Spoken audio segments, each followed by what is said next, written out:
একদম ঘর বাড়ি ডুবে শেষ, কাজ কামেরও সমস্যা, খাওয়া দাওয়ারও সমস্যা। এখন কি করবো?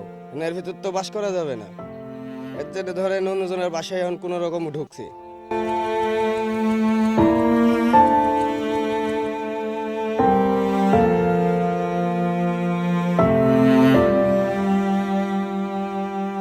দশ বারোটা না ওই সাইডে 10-12টা, আর এগুলো দিয়ে 30টার মতন বাড়ি মনে করেন অথাও।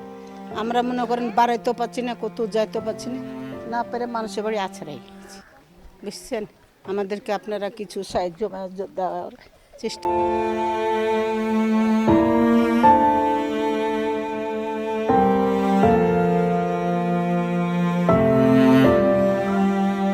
হঠাৎ পানি বাড়িয়ে পানি আইসা আমাদের সব ডুবে গেছে। আমাদের পানি দিয়ে আসতে লেগে আমাদের সমস্যা হয়েছে, খাওয়ার কষ্ট হয়ে গেছে, পানির কষ্ট হয়েছে, ছেলেপেলের জ্বর হয়েছে। খুব কষ্টতে আমরা আছি, দিন খুব কষ্টতে আমাদের যাচ্ছে।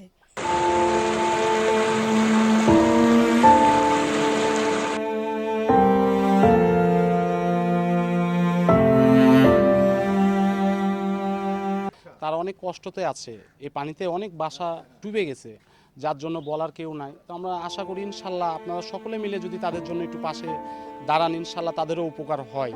অনেক বাসায় দেখা যাচ্ছে যাওয়া যাচ্ছে না, পানিতে একবারে লোড হয়ে গেছে সম্পূর্ণ। তো আমি আশা করছি, সকলের দৃষ্টি আকর্ষণ করছি তাদের দিকে একটু তাকানোর জন্য।